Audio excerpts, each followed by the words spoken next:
Eh, pwede hindi yung action na yan. Di ba? Ano kayo, ha? Yun na, at hanggang ngayon mainit ang salitaan pa dyan. Ito pa, ayan medyo hindi pa personal yan. Oo. Alam mo ba na naging personal na ang balatan ngayon? Magkakabi ng panig? Sa Kamara at saka ng Senado? Oo! Nagkakapersonal na. Nagkakapersonal na. Naku. Eto, meron tayong graphics baka hindi totoong sinabi ito, ha? Baka AI lang ito, ha? Sino nagsabi niya? Ang nagsabi ay senador. Okay. At ang pinatungkulan na isang congressman. So, awayan pa rin ng Kamara at Senado ito. Leader pa ata ng Kamara. Leader eh. Ang sabi ho ni Senador Amy Marcos, Naku po yan. ang problema, yung nakaupo, wala kapelido kasi tambalos-los.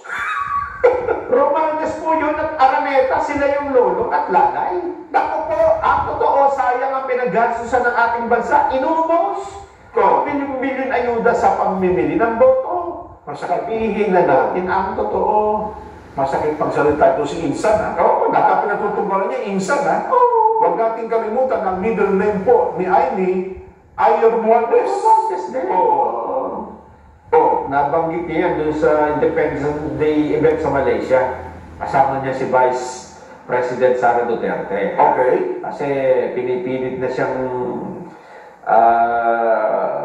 magpalit ng apelyido daw eh, ha? Nako. So, wala nang kasing apelyido yan kasi tambalos-los yan.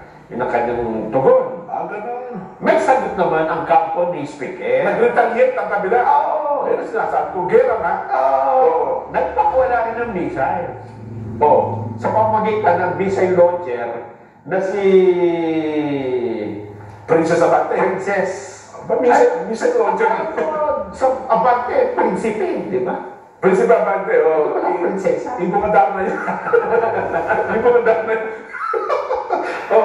Ayon po kay Princess Abante,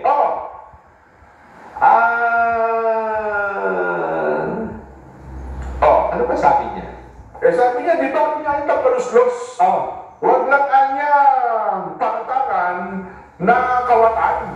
Magnanakaw daw sa pera ng taong bayan. Yun ang mga paratang naman sa kanila. Kung ang pagtulong sa kapwa ay tinuturing na iba na kalokohan, mas gugustuhin na po namin na matawag na tambalos-los kesa matawag na kawatan dahil sa pagnanakaw sa kaban ng bayan. Amesok pala ito. Pakinggan na lang natin. Sige nga, baka sabihin tayo lang ang you're putting words in another words Princess Abante, Balat. Ang mandato ng Kongreso ay simple at malinaw. Maglingkod sa taong bayan, lalo na sa panahon ng pangangailangan. Kaya sa gitna ng paninira at intriga, kami po sa House of Representatives ay naninindigan.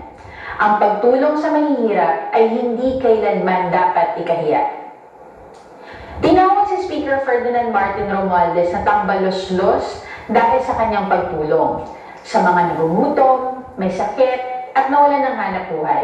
Kung ang pagtulong sa kapwa ay tinuturing ng iba na kalokohan, mas gugustuhin na po namin matawag na tambalos-los kaysa naman matawag na kawatan dahil sa pagnakaw sa kaban ng bayan. Ang ayudang ipinagkakaloob sa mahihirap na Pilipino ay may malinaw na proseso, may disibo, at may diretsyong patutunguhan. Hindi ito itinatago, hindi nililihim, at lalong hindi nililipat sa personal na bank account. Ang ayuda nakakarating sa tao, hindi sa bulsa ng iilan. Ang tanong ng marami, bakit nagagawa ito ngayon pero hindi nagawa noon?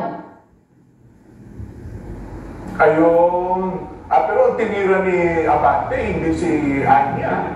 Ang tinira niya yung principal. Principal, yung nasa likod ni Anya. Nasa likod ba, nasa harap? Nasa gilid. Nasa gilid. Nasa likod, di makikita. Kasi sabi niya, nasa likod niyo po ako lagi. Ikaw ako nasa harap mo. Ganun. So, ang pinungtirya ni Princess ay si VP Inday ang kanyang pinungtirya, no? Hindi kasi siya naman ang unang tumawag na tambalos-los. Pero tuhuli kasi nagparatang si Insan eh. Di ba? Wala